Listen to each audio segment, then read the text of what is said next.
کہ ایک دن حضور گھر میں تشریف فرما تھے اور نیم داراز تھے، لیٹے ہوئے تھے، اور آپ کی مبارک پنڈلی سے کپڑا ہٹا ہوا تھا۔ مرد کا پردہ گھٹنوں سے لے کر کے ناف تک ہے۔ فاستاذن ابو بکر فاذن لہ، تو حضرت ابو بکر رضی اللہ تعالیٰ عنہ آئے، حضور نے کہا آ جائیے۔ وہو تلک الحال، اور آقا کریم اسی حالت میں بیٹھے ہوئے تھے۔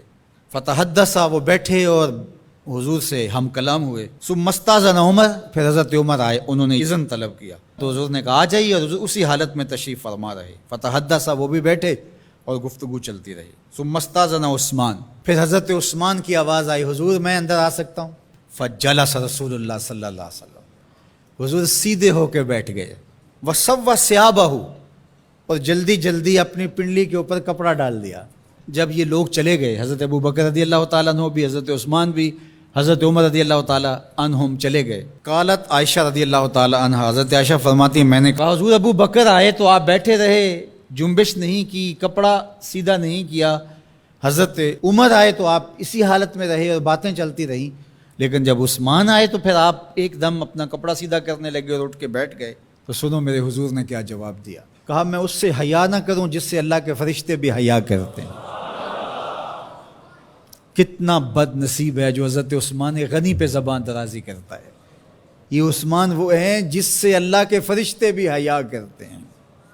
اللہ اکبر، یہ عظمت حضرت عثمان غنی رضی اللہ تعالیٰ عنہ۔ فرماتے ہیں حضرت مرہ بن قاب رضی اللہ تعالیٰ عنہ، حضور نے فتنوں کا ذکر کیا، فرماتے ہیں فمر رجل مقنع فی ثوب، ایک شخص گزرا اور اس نے اپنے سر کے اوپر چادر اوڑی ہوئی تھی، وہ چادر سے اپنے چہرے کو ڈھانپا ہوا تھا۔ فرمایا جب فتنے ہوں گے اور بہت فتنے اتریں گے تو یہ شخص جو گزر رہا ہے، یہ چادر اوڑے جا رہا ہے، یہ اس دن حق پہ ہوگا، یہ ہدایت پہ ہوگا۔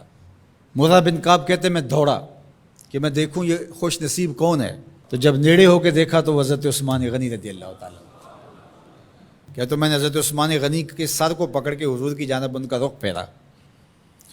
فقلت ھذا، میں نے کہا حضور یہ؟ کالا نام، کہا ہاں یہی۔ حضور نے حضرت عثمان غنی رضی اللہ تعالیٰ عنہ کی طرف اشارہ کر کے کہا جب فتنے بہت زیادہ ہو جائیں گے تو یہ شخص اس فتنوں کے زمانے میں مظلوماً شہید کیا جائے گا۔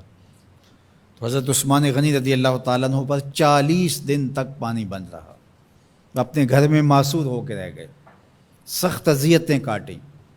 شہادت سے قبل آپ کی مبارک داڑھی کھینچی گئی، آپ کو اذیت پہنچائی گئی، اور آپ کی اہلیہ کے سامنے حضرت عثمان غنی رضی اللہ تعالیٰ عنہ کو شہید کیا گیا۔ تو حضرت عثمان غنی رضی اللہ تعالیٰ عنہ حضور علیہ السلام کے پیارے صحابی ہیں۔ حضور کی 2 صاحبزادیاں یکے بعد دیگر حضرت عثمان غنی رضی اللہ تعالیٰ عنہ کے نکاح میں آئیں۔ آپ کے بہت سارے نمایاں وصف ہیں جن میں حضور کا 2 مرتبہ داماد بننا، اور پھر فرمایا اگر میری اور بھی صاحبزادیاں ہوتی تو میں عثمان سے نکاح کر دیتا، اور پھر ذوالہجرتین 2 ہجرتیں، حبشہ کی جانب اور مدینہ المنورہ کی جانب، پھر شہادت کا اعزاز، اولین مسلمانوں میں ان کا شمار ہے، 10 مبشرہ میں ان کا شمار ہے، 4 خلفائے راشدین کے اندر ان کا 3را نمبر ہے۔ جمع قرآن اور نشر قرآن کی سعادت اللہ نے ان کے حصے میں رکھی۔ آپ کے اوصاف میں سے 2 وصف بہت نمایاں ہیں، ایک تو آپ کا سخی ہونا، دوسرا آپ کا وصف نمایاں حیا تھا۔ تو آج حضرت عثمان غنی رضی اللہ تعالیٰ عنہ کی ان صفتوں کو، حیا کو اپنے کلچر میں فروغ دینے کی ضرورت ہے، اپنی معاشرت میں فروغ دینے کی ضرورت ہے۔ ایک مرد ہو کے اتنا حیا دار، تو پھر عورت ہو کر حیا کی چادر پھاڑ دے اور وہ اس کو آزادی کا نام دے، تو اس سے وہ نسوانیت کا نور رخصت ہو گیا۔ اقبال نے کہا تھا جس علم کی تاثیر سے زن ہوتی ہے نازن، کہتے ہیں اسی علم کو ارباب نظر موت۔ تو حضرت عثمان غنی رضی اللہ تعالیٰ عنہ حیا اور سخاوت کے بہرے بے کراں تھے۔ بزرگوں کی سیرت اس لیے بیان کی جاتی ہے کہ ان کے نقوش پا کو اختیار کرنے کا جذبہ پیدا ہو۔ ان کا ذکر کرنا اس امت پر قرض ہے، اور ان کی محبت اور ان کا پیار اس امت کے رگ و ریشہ کے اندر محو نفوذ ہونا چاہیے۔